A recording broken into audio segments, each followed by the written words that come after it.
बराबर में तेरे कोई और पूजा तुम्हें करूँ सरवाना कहीं छूट जाए नाम तुम्हारा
ध्यान से सुने और बुद्धि से काम लें। हिंदुस्तान एक बहुत बड़ा देश है। इसमें बहुत संप्रदायों के लोग रहते हैं। अनेक देवताओं को यहाँ लोग मानते हैं। जितने भी देश में देवता ऋषि मुनि महात्मा आए उन सबका उद्देश्य एक ही था, कोई दो नहीं। लेकिन हम लोग जब उनके उपदेशों को भूल जाएंगे तो बहुत से रास्ते तैयार हो जाएंगे और उससे हमारा आत्म कल्याण नहीं होगा। ऋषियों मुनियों ने जो जो बातें हमारे लिए बताई, जब सृष्टि की याद में कोई धर्म कोई कर्म, ना पाप ना पुण्य, जितने भी नर नारी यहाँ पर आए ये सब के सब ज्ञानी थे। आध्यात्मिक ज्ञान था, ईश्वर का दर्शन था, सब कृतार्थ रूप थे। समय उन्होंने अपना अपना पूरा किया। सतयुग में लाखों वर्षों की आयु, उसको बिताने के बाद जब शरीर छोड़ा तो फौरन अपने घर में वापस लौट गए। ऐसे बहुत युग बीत गए। बाद में ये सारा का सारा आपके रोकने के लिए एक विधान बनाया। ब्रह्मा विष्णु महादेव को भेजकर तीनों से तपस्या कराई और कराने के बाद लोगों को ये बताया कि ये पाप है, ये पुण्य है, ये दुख है, ये सुख है, ये अच्छा है, ये बुरा है, ये स्वर्ग है, ये नरक है, ये 84 है। अब तुम लोग अच्छे काम को करना, बुरे काम को मत करना। अच्छे बुरे काम के लिए अधिकार हर किसी को दे दिया गया, जन्म जात का। उसके लिए ऋषि मुनि महात्मा यहाँ पर भेजे गए और उन्होंने पूरा पूरा प्रचार किया।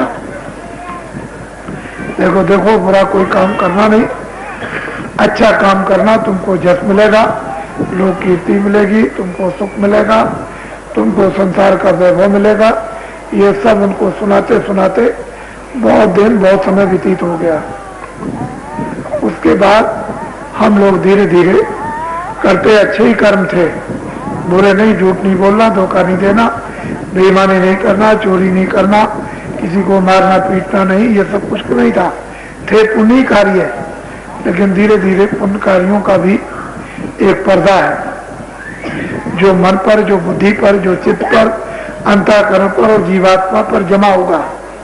धीरे धीरे पढ़ते पढ़ते पढ़ते पढ़ते जब पुण्य कर्मों का गहरा पर्दा पड़ गया तो वो बुद्धि विचलित होने लगी, सोच विचार कम होने लगे, तो लोग फिर आनंद के लिए, सुख के लिए कुछ ऐसे काम करने लगे, कभी करें कभी नहीं, कभी झूठ बोले कभी नहीं, 1000 सत्य बोलेंगे तो एक झूठ बोल देंगे, उसमें उनको शर्मिंदा होना होगा। कभी किसी की कोई चोरी कर ली, कोई वस्तु उठा ली, धीरे धीरे कोई भी काम धीरे धीरे होगा। और होते होते होते होते जब दोनों कर्म अच्छे और बुरे जब मिलने जुलने लगे और पर्दे जब जमा होने लगे, तब आप आध्यात्मिक ज्ञान, आध्यात्मिक बोध, स्वर्ग का सुख, ब्रह्मांड का आनंद, अपने पिता का भेद धीरे धीरे धीरे धीरे लोग भूलने लगे। भूलते भूलते भूलते भूलते अब ये दशा हो गई। ऋषि मुनि महात्मा आए, उन्होंने जो ज्ञान उपदेश किया, वो कृष्ण हो, वो राम हो, कबीर हो, रैदास हो, बौद्ध हो, महावीर हो, कोई भी हो, लेकिन जन्म सबका बनाया जाता है। उन्होंने जो शिक्षाएं दी आत्म कल्याण के लिए, मानव सुख के लिए, मानव चरित्र के लिए, मानव सत्यता के लिए और मानव आदर सत्कार के लिए जो उन्होंने शिक्षाएं हमको दी है, उसको यदि हम करते रहते, शिक्षा लेते रहते, तो मानव जीवन एक क्षणिक सुखारी आनंददायक क्षणिक होता, अस्थायी इसमें कोई आनंद नहीं, किसी प्रकार का भी, किसी चीज में अस्थायी आनंद नहीं। बच्चा हो, बच्ची हो, मकान हो, वस्तुएं हो, सामान हो, खाना हो, देखना हो, सुनना हो, इसमें कोई भी अस्थायी आनंद सुख नहीं है। इसमें क्षणिक, जरा सा क्षण मात्र के लिए ये प्रतीत होता है कि आनंद सुख मिल गया और बाद में कुछ नहीं। अब हम लोग इसमें फंस गए। अच्छाई बुराई की पहचान बुद्धि से जाती रही, बुरे को बुरा नहीं समझते और अच्छे को अच्छा नहीं समझते। उसने तमाम जीव जंता अधिक मनुष्य जीवात्माओं को नरकों में 84 में भेज दिया और तमाम जीव 84 चले गए, नरक में चले गए, नाना प्रकार की यातना वहां भोगते हैं और कोई भी सुनवाई नहीं होती।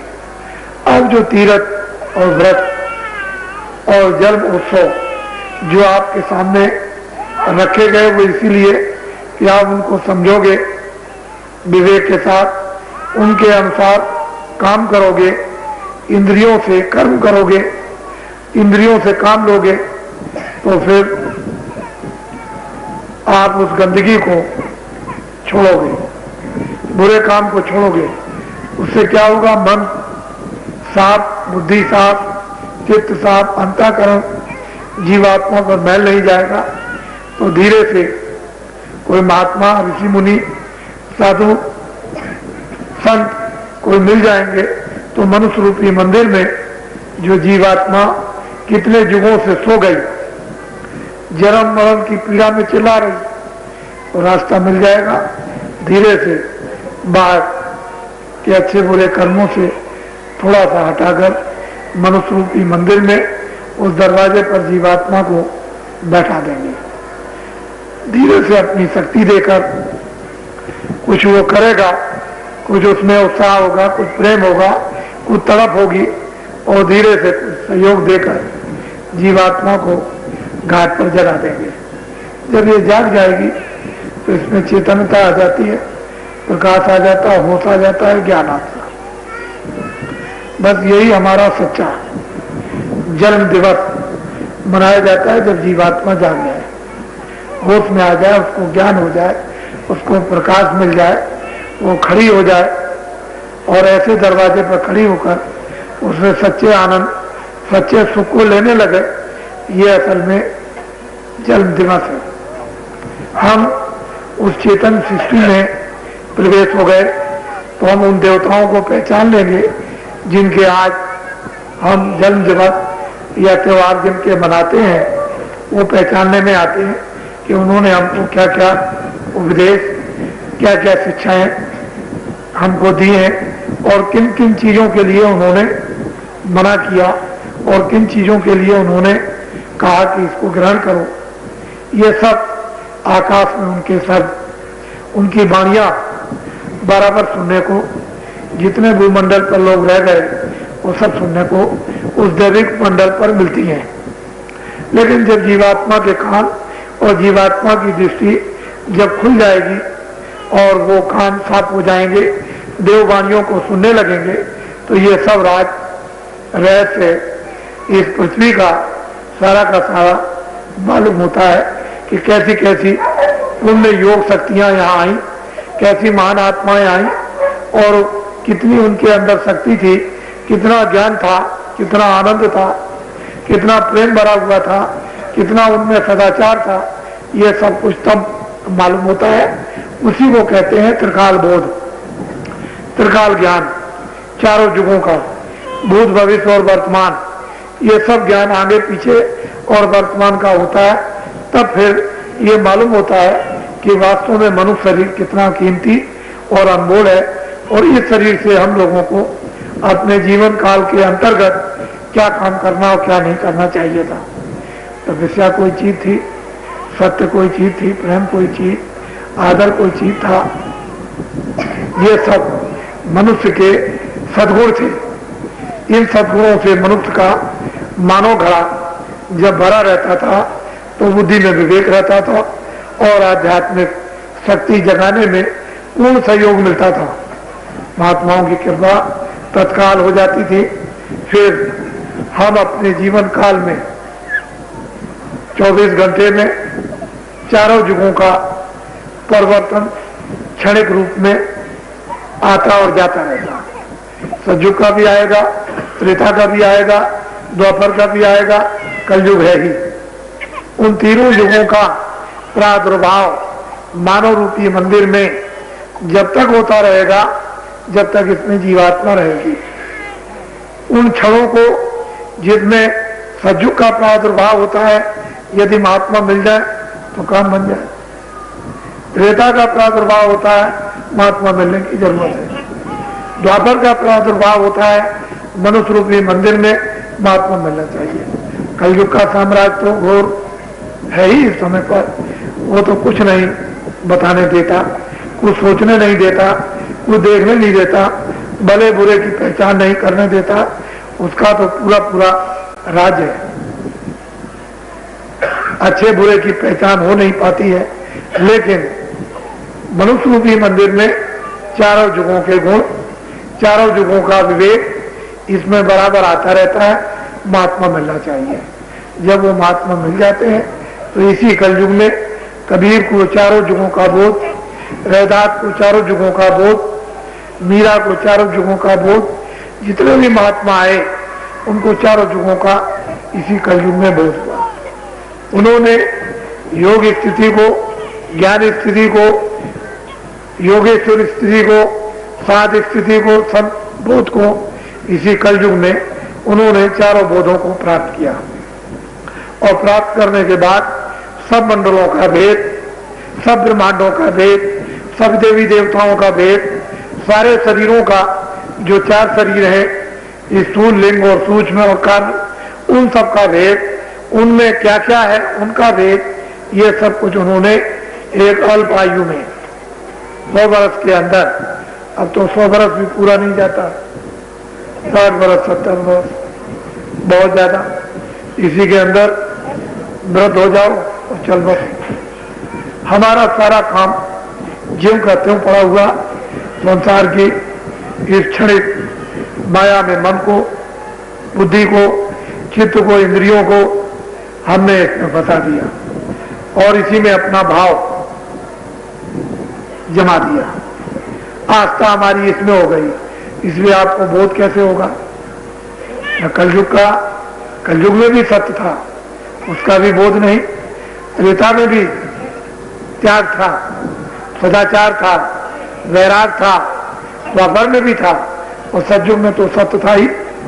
उसमें सब करतार थे, सब बोधक स्वरूप थे, सभी नर नारी, सबकी आत्माओं का कल्याण था, वो तो था ही।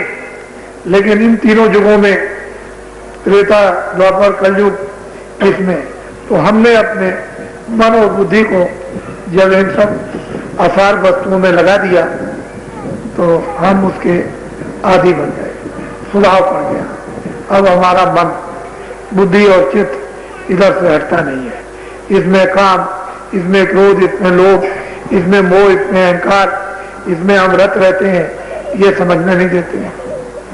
जब ये बुद्धि को जागने नहीं देंगे, विवेक नहीं होने देंगे, समझने नहीं देंगे, तो फिर जीवात्मा बेचारी क्या करेगी? उसके लिए तो मन की मदद, उसके लिए बुद्धि की मदद, उसके लिए चित्त की मदद जीवात्मा को चाहिए। अब ये हटते नहीं है तो मदद उसको कैसे मिलेगी? इस संसार में फंसे रहते हैं, उलझे रहते हैं, इनका विकल्प करते हैं, इनके लिए सोचते हैं, इनके लिए चिंतन करते हैं, इनके लिए धरते हैं, फिर इनका प्रलय हो जाता है, फिर इसको बनाते हैं। तो ये सब चीजें आसार, इन्हीं आसार वस्तुओं को शरीर रक्षा के लिए, क्योंकि शरीर भी आसार है, इस आसार शरीर में जीवात्मा जो प्रभु की चेतन शक्ति है, ये शरीर, आसार शरीर के द्वारा यदि मन को इन जड़ वस्तुओं से, माया की छाया से हम हटा लेते और थोड़ा सा महापुरुषों से वो वेद युक्ति लेकर, रास्ता लेकर और धीरे धीरे कुछ उसमें दे देते तो फिर हम चेतन में प्रवेश हो जाते, तो चेतन स्थान पर खड़े होते। आज इन वस्तुओं को हम भोजन के रूप में मानते हैं। अनाज दो, सब्जी दो, फल दो, दूध दो, घी दो, ये कपड़े दो शरीर की रक्षा के लिए। लेकिन चेतन सृष्टि में जब आप प्रवेश हो जाते हैं, लिंग सृष्टि में, तो ये सब भोजन आपके खत्म, क्षणिक हो जाते। वो आपको एक अस्थाई 1000 बरस का भोजन आपको मिल जाता, वो 1000 बरस का है। ये क्षणिक भोजन शरीर रक्षा के लिए 60 बरस यानी 100 बरस का है, वो 1000 बरस का है। वहाँ भोजन सुगंधी का है, यहाँ भोजन सुगंधी लोगे तो जीवित नहीं रह सकते हो। यहाँ तो दूध, घी, अनाज, फल फ्रूट चाहिए तो शरीर चलेगा। लेकिन जब लिंग शरीर, देव शरीर में जब जीवात्माएं इस शरीर से निकल के पहुंच जाती हैं तो वहां सुगंधी जीवात्माओं का लिंग शरीर में रहने का सुगंधी आहार है। वहां से, उस शरीर से भी निकल के जब सूक्ष्म शरीर में चली जाएंगी तो उनका आहार न सुगंधी है न ये फल फूल है, उनका आहार घास का है।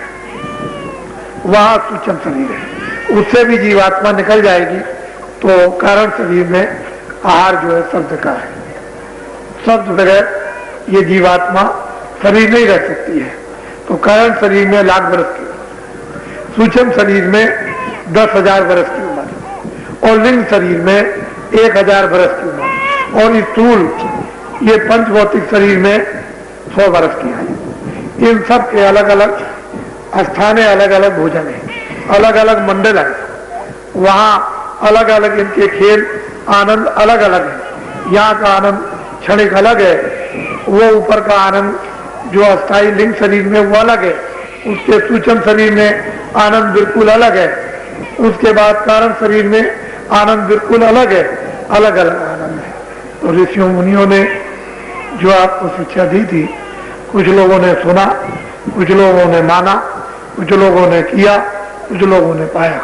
कोई कोई प्रयास करते हैं, कोशिश करते हैं, महात्माओं के वचनों को सुनते हैं, कोई कोई दया लेते हैं, बाकी कभी किसी ने कुछ किया, कभी नहीं किया। इस तरह से धीरे धीरे धीरे धीरे धीरे धीरे निकलने के रास्ते पर आ गए। और 700 वर्ष के अंदर जो संतों ने जीवों पर जो अतिशय कृपा की, जीवों को जगाने की, वापस घर में उस चेतन लोकों में ले जाने की, वो बहुत जीवों को पहुंचा दिया। लेकिन त्योहार अपने अपने स्थान की चेतना बराबर देते हैं। अगर यहाँ के लोग होंगे तो यहाँ की आपको क्षणिक चेतना मिलेगी। यदि देवलोक के लोग होंगे, मनुष्य शरीर में रहकर देवलोक का भेद और वो ज्ञान जानते होंगे, तो आपको वहां की चेतना देंगे, वहां आपको ले जाएंगे, वहां का आपको आनंद मिलेगा। वो यहाँ से विलक्षण है। खाने पीने की जरूरत नहीं, सुनने बैठने की जरूरत नहीं, भोजन की जरूरत नहीं, खेती दुकान दफ्तर की जरूरत नहीं, वो तो अलग ही आनंद है। वहां तो सुगंधी की वर्षा बराबर होती रहती है। वहां के देवी देवताओं के खेल, नाच, नृत्य, गाने बजाने बड़े विलक्षण उस देव शरीर में।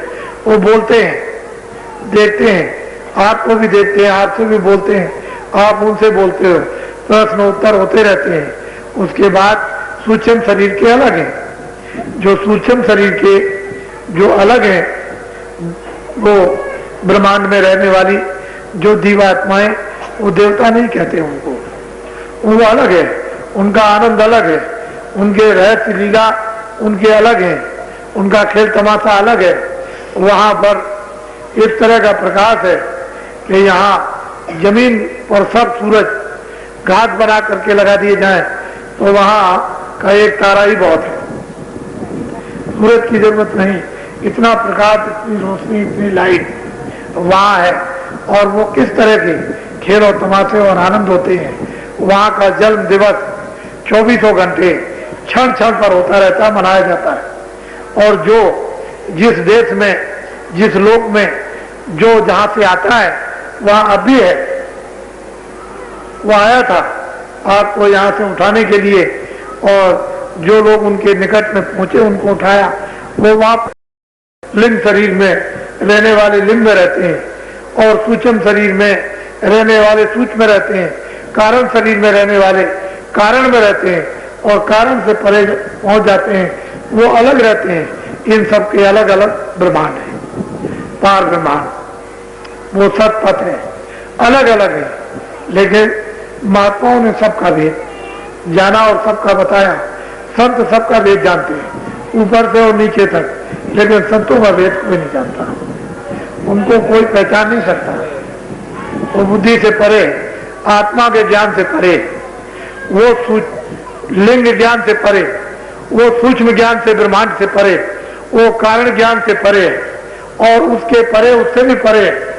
तो संतों को ऐसे नहीं कोई पहचान सकता।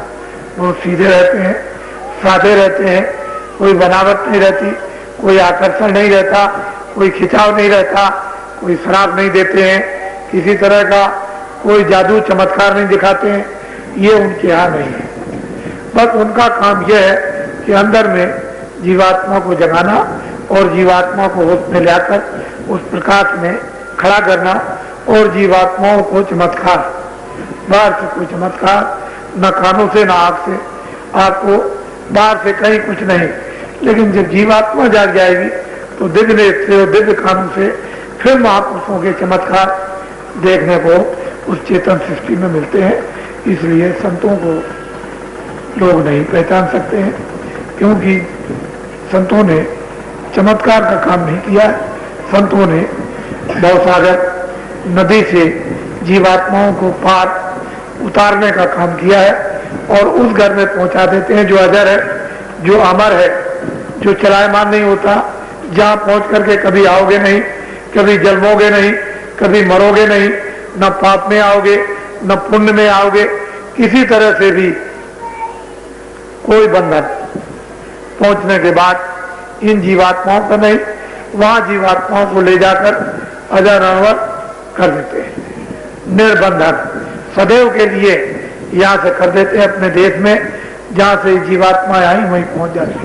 ऐसी महान विभूतियों को, महान आत्माओं को, परम संतों को कोई नहीं जान सकता। न योगी जान सकता है, न ऋषि मुनि जान सकते हैं, न विद्वान जान सकते हैं, न तपस्वी जान सकते हैं, न ज्ञानी जान सकते हैं, न बुद्धि विवेकशील जान सकते हैं। ये उनकी उस पहुंच को कोई नहीं, वो स्वयं ही कुछ बोध करा दें, कुछ परिचय दे दें, तो हो सकता है वैसे कभी नहीं होगा। ये सबका भेद जानते हैं, संतों का भेद नहीं लोग जानते। संतों का भेद संत ही जानते हैं और कोई नहीं जान सकता। इसलिए संतों की महिमा कूट कूट कर 700 वर्षों के अंदर अच्छी तरह से लोगों ने कलम तोड़ करके लिख दिया और आपको बता दिया। पर आप इस कलयुग में, अल्प युग में, कमजोर युग में, अज्ञानी युग में, बुद्धिहीन युग में, मन विकल्प युग में और चित्त जो चिंतन करता है इस भोगी युग में आप सतयुग की, त्रेता की, द्वापर की साधना नहीं कर सकते। इसलिए कृष्ण का जन्म दिवस पहचान नहीं सकते, राम का जन्म दिवस पहचान नहीं सकते, क्योंकि राम त्रेता में आए, कृष्ण भगवान द्वापर में आए, कोई सतयुग में आया। कैसे आप पहचान लोगे? कैसे आप सतयुग का, त्रेता द्वापर का कैसे आप कर्म करोगे? कैसे साधना करोगे? कैसे उसका योग करोगे? अब तो शरीर में वो ताकत नहीं है। तो त्योहार, जन्म दिवस ये हम भूल गए। जब हम भूल गए तो बाहर इंद्रियों का हमने एक मनोरंजन बना लिया।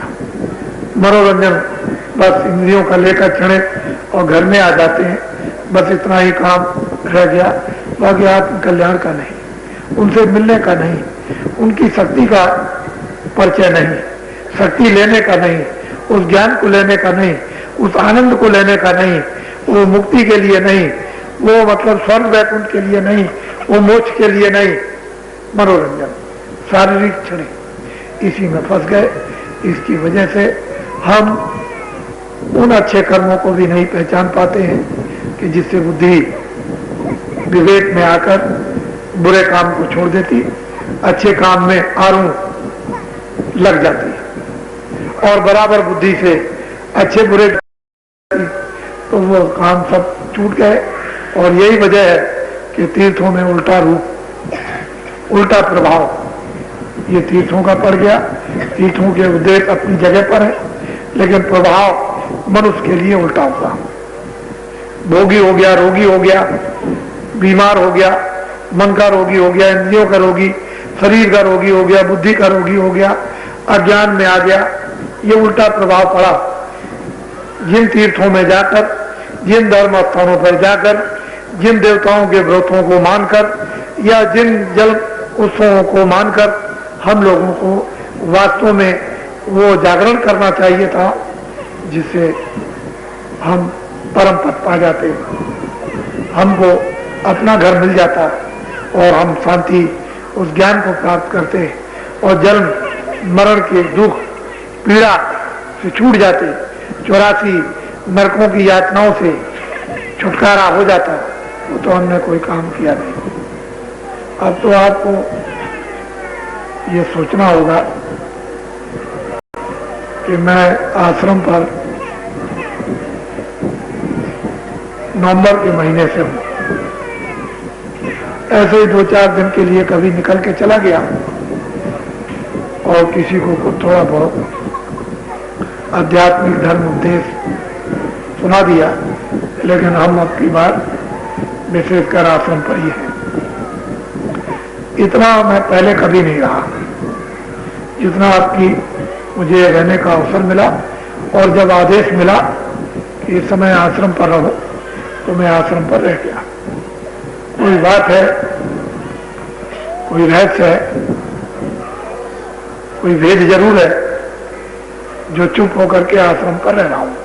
नहीं, कुछ ना कुछ आपको आगाह करता था, सचेत करता था, कुछ सुनाता था, कुछ कानों में डालता था, कहता था इधर गड्ढा है, इधर मत जाओ, ये बताता था आपको। जगह जगह बताया मैंने। पहले इतनी बातें हिंदुस्तान में कह डाली कि वो कोई भूलने वाला नहीं है।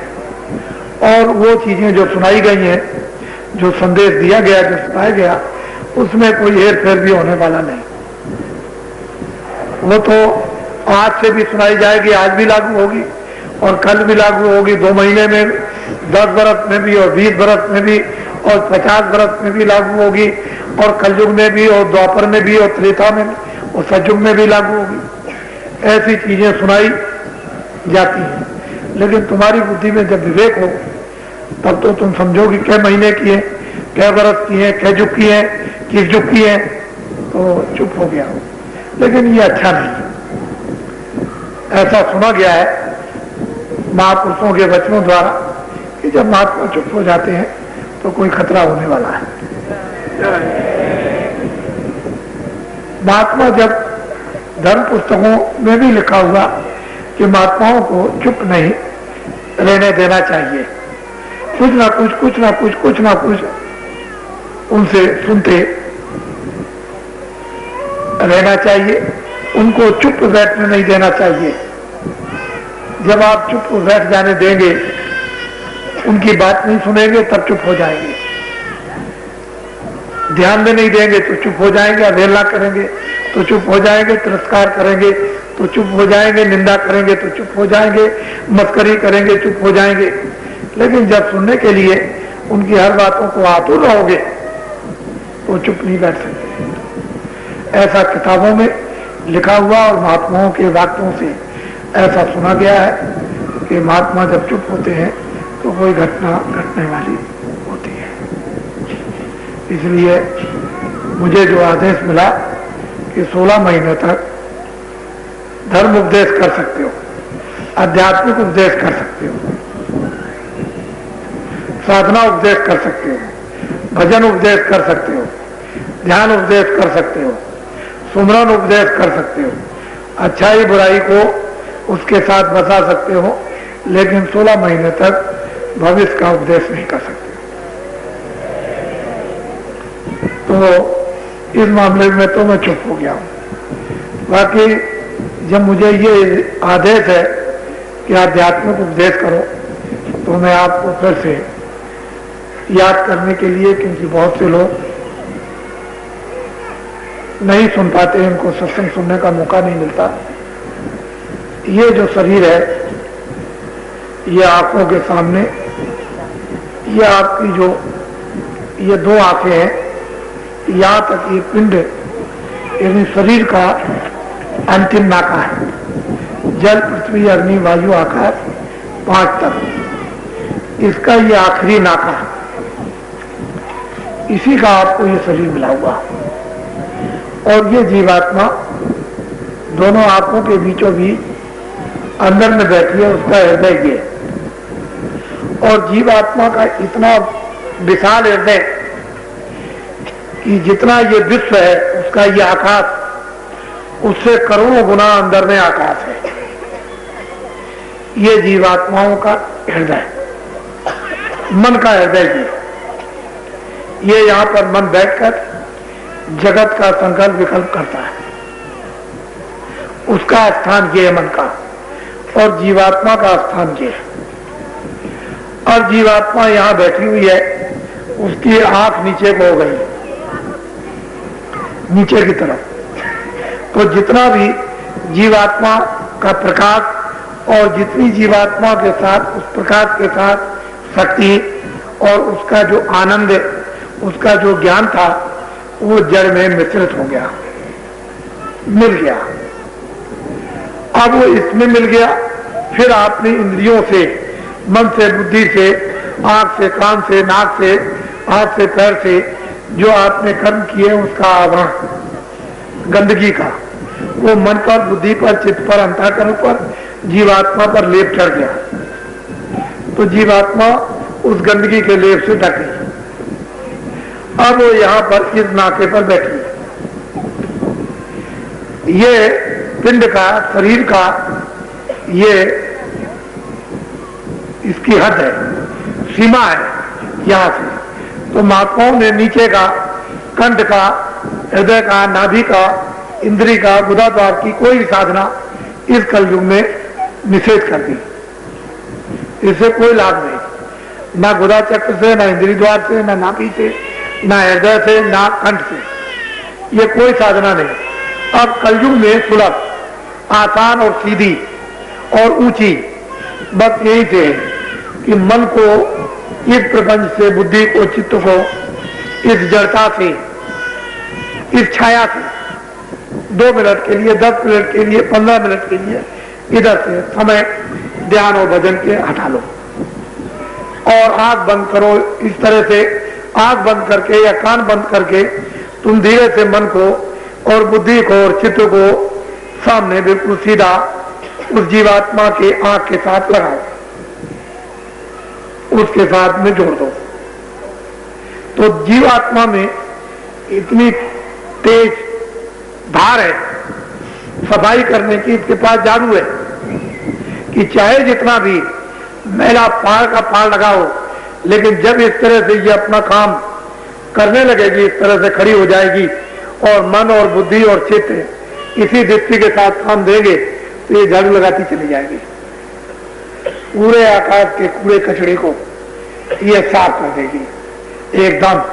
जैसे कूड़ा कचड़ा साफ हुआ कि बस एकदम से रोशनी आने लगी, प्रकाश चारों तरफ से आने लगा, एकदम से प्रकाश, और देखते देखते देखते देखते एकदम उजाला हो गया। जैसे सूरज उदय हो गया, रात चली गई। ऐसे ही अज्ञान अंधकार जो जीवात्मा सो रही थी इंद्रियों के घाटों पर, मन ने बुद्धि ने चित्त ने साथ दे दिया, और जीवात्मा की जैसे ही गंदगी मन की बुद्धि की चित्त की हटी, और जीवात्मा ने जैसे ही झाड़ू सफाई करने के लिए और वो सफाई किया, सारी गंदगी बिल्कुल एकदम अलग जल करके रहा। तमाम प्रकाश तरह तरह का जब आता है वो ज्ञान रूपी अग्नि, चाहे कहीं भी किसी कोने में भी गंदगी जमा हो, चाहे जितनी काली हो, चाहे जितनी चट्टान लगी हो, चाहे जितनी कड़ी और सख्त हो, जैसे ही रोशनी गिरी उधर से आने लगी, वैसे ही एकदम मुलायम रुई की तरह से आग लग करके साफ आने लगा। बस यहां जीवात्मा जागती है, होश में आती है, अपने रूप को आकर पहचानती है। सामने दर्पण देख रही है, उसमें अपने रूप को देखती है कि मैं शरीर नहीं, आंख नहीं, कान नहीं, सोना नहीं, चांदी नहीं, कोई मकान नहीं, कोई बच्चा नहीं, कोई जल नहीं, कोई पृथ्वी नहीं, कोई अग्नि नहीं, कोई ये नहीं, कोई मन नहीं, कोई बुद्धि नहीं, कोई चित्त नहीं, कोई इंद्रिया नहीं, कोई 25 प्रकृतियां नहीं। वो अपने को देखती है कि इतना सुंदर ऐसा कोई रूप नहीं, और वो सच्चित आनंद स्वरूप इतनी सुंदर कि उससे सुंदर और कोई नहीं। जो मालिक का सुंदर रूप है वही एक जीवात्मा का है, लेकिन जब खोल उतर जाएंगे तो जो मालिक का रूप है वो जीवात्मा का है। इसके रूप में उसके रूप में कोई अंतर नहीं। यहां आकर के जागती है, उस दर्पण में अपने रूप को पहचानती है कि ओ मैं कहां फंसी थी, कहां सो रही थी, ये तो यहां सो रही थी, यहां तो कुछ नहीं था। जब वो अपने रूप को देखती है और वो जब अपने आप को जब पहचान लेती तो खुद को पहचानने वाला ही भगवान को पहचानता है। जो खुद को पहचानता है वो खुदा को जानता है। जो खुद अपने आप को नहीं पहचानेगा वो खुदा को कभी पहचान नहीं सकता, भगवान को कभी नहीं पहचान सकता। जब तक ये दृष्टि उसकी नहीं खुलेगी और दर्पण में स्वयं अपना रूप वो चेतन नहीं देखेगी, जो प्रकाशित स्वरूप है, वो जब तक नहीं देखेगी तब तक ये क्या तो मिट्टी है, ये तो जल पृथ्वी अग्नि वायु आकाश का। तो यहाँ आकर के ये जब ये अपनी सफाई अंतःकरण की जब कर लेती है और खड़ी हो जाती है उधर, तो उधर में देव स्वरूप लिंग सृष्टि उसमें ये प्रवेश हो जाती है। उस सृष्टि में पिंड का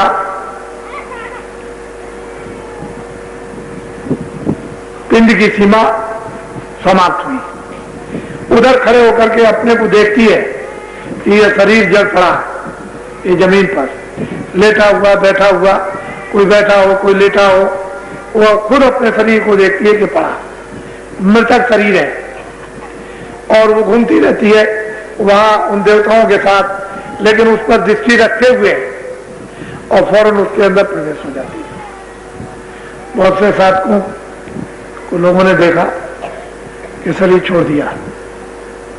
शंकराचार्य जब वो गुफा में चले गए तो शिष्यों से कह गए कि इसकी रखवाली करना, मैं वहां से देखता रहूंगा, तुम लोग रखवाली इसकी करना, कोई चीज इसको छेड़ना ना पाए, मैं अभी थोड़े दिनों में जाता हूं फिर आ जाऊंगा।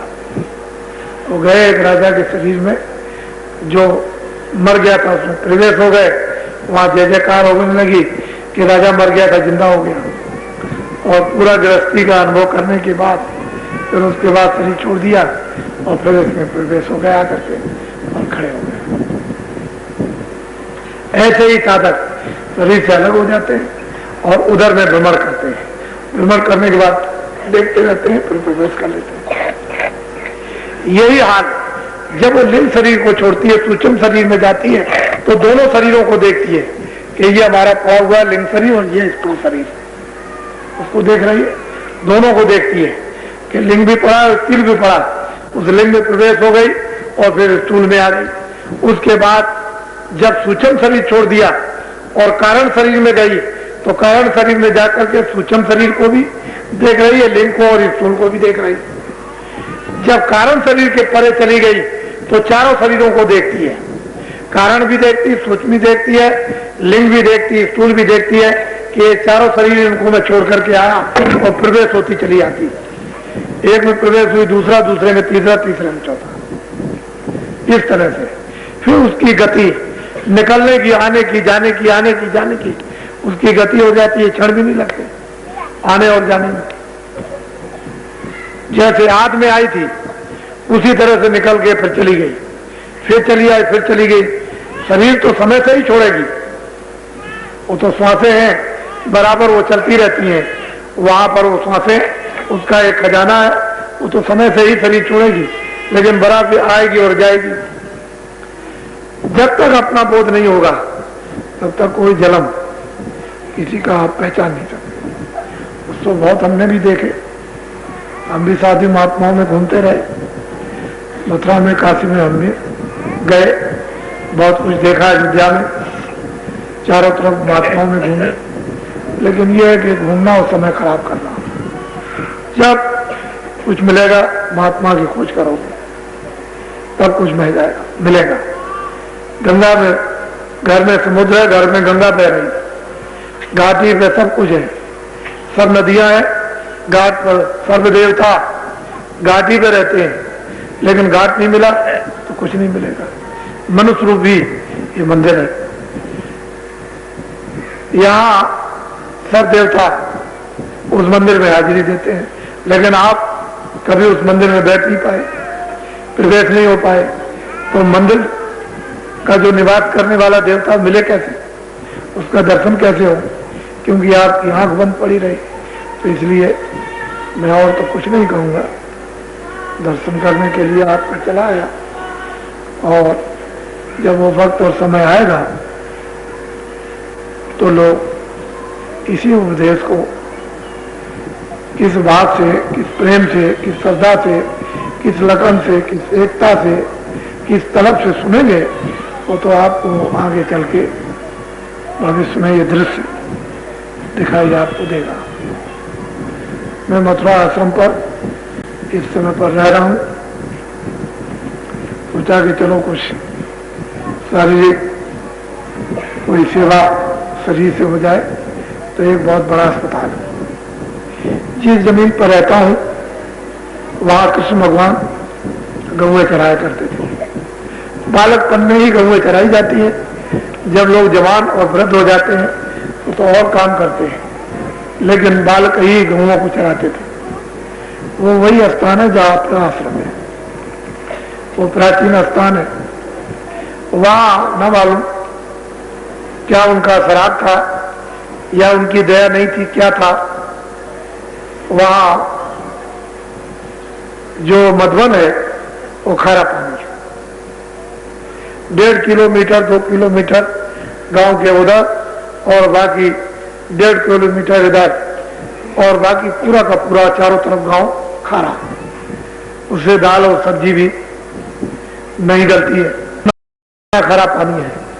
तो देवियां लेने के लिए आश्रम में आया करती थी, तो कभी गिर जाती हैं, कभी घड़ा टूट जाता है, और समय भी 2 किलोमीटर 2.5 किलोमीटर वहां से चल के आए और पानी ले जाए तो समय भी उनका बहुत खराब होता है। तो मैं इन दिनों में ये भी घटना देखता रहा। 3.25 किलोमीटर 10,500 पाइप लाइन को देकर के और मीठा पानी पूरे गांव में, प्राचीन गुरु जी का मंदिर है। अब की बार जब कभी जाएंगे तो आपको वहां भी मीठा पानी पीने को मिलेगा। तो वहां भी पानी पहुंचा दिया। 10,500 लगा एक सामाजिक सेवा। और जल की सेवा तो बड़ी सेवा होती है, क्योंकि लोग मीठा पानी पाएंगे ये तो ठीक है। तो मैं इन दिनों में आश्रम में रह गया और अस्पताल का भी बड़ा जोरों से जो कार्य हो रहा और बहुत जोरों से चल रहा, वो भी जल्दी ही होगा। तो इस तरह से और चुप हूं आश्रम पर, कोई बात नहीं करता। जब बाहर निकलूंगा तो अध्यात्म मार्ग सुनाऊंगा। बाकी जितने दिनों के लिए मुझे मना किया गया उतने दिनों तक मैं चुप रहूंगा। और जब जो आदेश मिलेगा तो आपको खुद ही पता चल जाएगा कि बाबा जी चुप क्यों हो गए थे, क्यों कहा गया था चुप के लिए। बड़े बड़े नेता लीडर भारत के जगह जगह लोगों की बातें सुनने को मिल रही हैं। लोकसभा के अध्यक्ष आज जयपुर में एक आदमी आया, कहने लगे मुझसे खुद 4 बार उन्होंने कहा कि बाबा जी अब बोलते क्यों नहीं, उनसे कहो कुछ बोले। किताबों में लिख करके दिया, वो तो उनके सबके पास है, उसी से अपना अंदाजा लगा लीजिए। उससे बाबा जी जब दिशा देते थे वो किसी के विरोधी नहीं थे, किसी का नुकसान नहीं चाहते, अहित नहीं करना चाहते हैं। वो समाज का भी हित चाहते हैं, मनुष्य का भी हित चाहते हैं, देश का भी हित चाहते हैं, आत्माओं का भी हित चाहते हैं। तो आपकी समझ में ना आए, रोगी को डॉक्टर की दवा अच्छी न लगे इसके माने ये थोड़ी कि दवा खराब है। उसके रोग के कारण वो दवा कड़वी लगती है, वो तो पहले ही से रो रहा था, दवा और खा ली जाएगा, खराब हो गया और उसको कहने लगा दवा खराब है। महात्माओं का उपदेश खराब नहीं, उनका कोई ज्ञान खराब नहीं, उनके जो रास्ते हैं वो खराब नहीं है, वो सबके लिए प्रेरित हितकारक। लेकिन जब आप उनकी कड़वी दवा को पी लोगे और हजम हो जाएगी और रोग निकल जाएगा तो वही महात्मा आपको प्यारे लगेंगे। और लगे बहुत से लोग कृष्ण को गाली देते थे, राम को गाली देते थे, कबीर को गाली देते थे, रैदास को गाली देते थे, बौद्ध को गाली देते थे, महावीर को गाली देते थे। लेकिन जब उनका रोग निकल गया मन का, बुद्धि का, शरीर का, तो फिर उन्हीं से प्यार करने लगे और फिर उनको सिद्धा साष्टांग प्रणाम उनको, और जो वो कहते थे उसी को करते थे। तो महात्मा किसी के नुकसानदेह नहीं है, लेकिन लोग अपने विकारों से उनको ऐसा समझते हैं, न वो मुसलमान का नुकसान, न वो हिंदू का नुकसान, न वो ईसाई का नुकसान, न वो सिखों का नुकसान, वो तो सबके मानो है, सर्वहितकारी।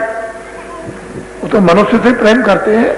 मनुष्य से प्रेम मतलब उस आत्मा से जो मनुष्य शरीर में भगवान की अंश है, और वो मनुष्य शरीर पंचभौतिक है, 5 तत्वों का है, उसमें जीवात्मा एक ही है, वो उसका अंश है।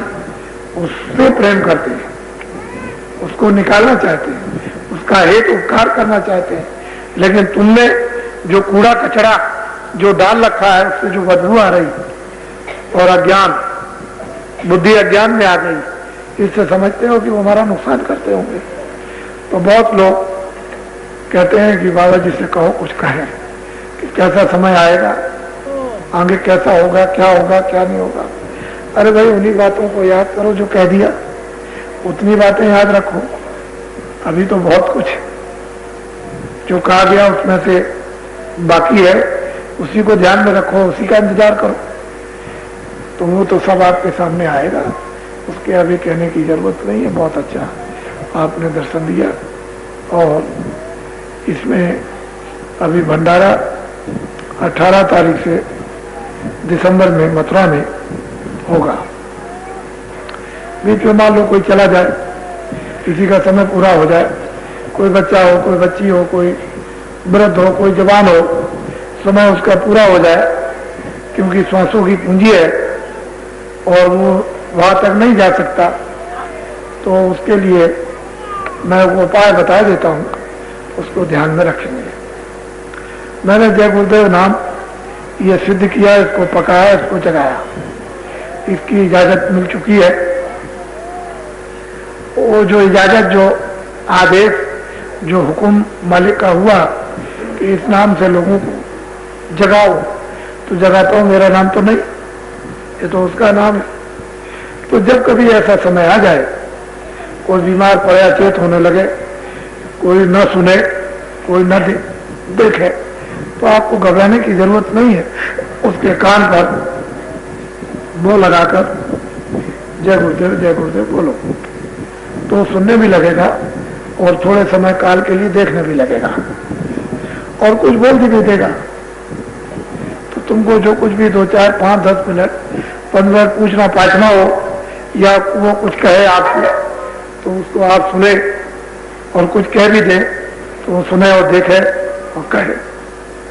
तो जय गुरुदेव बोलेंगे, और जब जय गुरुदेव बोलेंगे तो उसकी संभाल होगी।